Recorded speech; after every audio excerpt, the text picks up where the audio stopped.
begging you guys to stop idolizing rich people. Absolutely begging.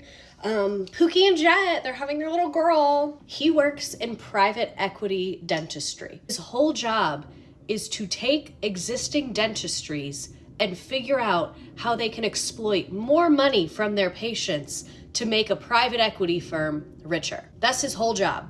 So whenever you see them posting their trips, their designer bags, someone who needed a root canal didn't get it. Around 40 years ago, America embraced an economics of aspiration. And it was packaged in a fancy-sounding philosophy called neoliberalism and the fantasy of being rich. So, how do you do it? First, you have to make sure people see themselves not as civilians, not as a citizen, where things that are good for the whole also benefit them, but as individual consumers. And how do you convince people of this? Well, for one thing, you have to break down their sources of community and power. One tangible way you can do that is by crafting policy that attacks union membership and other workplace associations. Another way is by making their lives so hard that they actually just don't have time for community or organizing because they are so focused on their own survival. You make the constant threat of layoffs a looming presence, so they are always operating from a posture of fear and competition with others. And this is all crucial because atomized workers have no leverage. Atomized workers are perfect consumers because they have to buy everything that they need to survive. Now, this is where the next step comes in.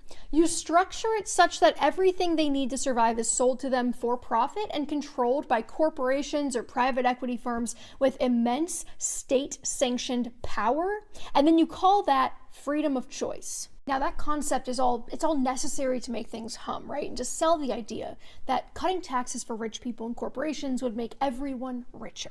You tell people that this is best because natural market competition will keep prices low, quality will stay high, and good news, then we won't even need the tax revenue from the corporations and rich people anymore. Now after a while, people might start to notice that things aren't actually getting better, so how do you combat that? Well, you have to show them that it's possible to succeed under these circumstances. So what do? You have to create a media landscape that exalts billionaires. You have to put them on panels. You have to put them on magazine covers. You have to make television shows about them.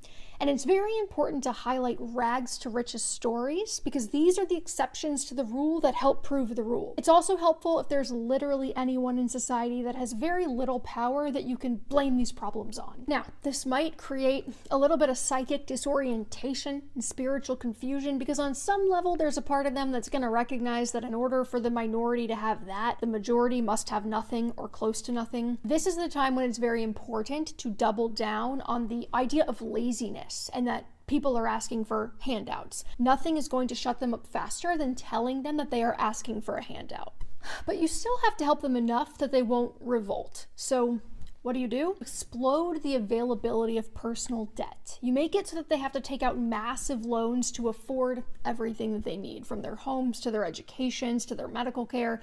Now, this is actually perfect because not only does it keep people in line, but it also creates more financing that you can make more money from. You make the financing itself for profit, not just the product or service they're buying with that financing. And this works best for things that people really need because then they don't have a choice. And then when they get a little bit angry, they're a little bit restless, and they're all weirdly nostalgic for like the 1950s and they don't know why. Time when they had just won the 40-hour work week, they had Social Security for the first time. It was the last time that labor protections had been passed in the last few decades, right? The top marginal tax rate was 91%.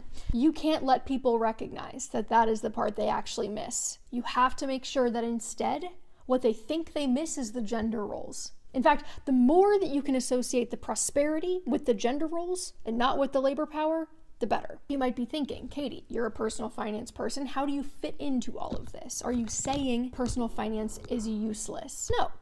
No, in fact, I would say this context that I just laid out is the very reason why personal finance advice has become critical, and that much of what we perceive as personal finance issues are actually just failures of governance. And that we can have much more interesting and fruitful conversations about what is possible and how we move forward from the posture that the fact that you need to have such a deep understanding of how to navigate this financial landscape of booby traps is actually proof of the problem.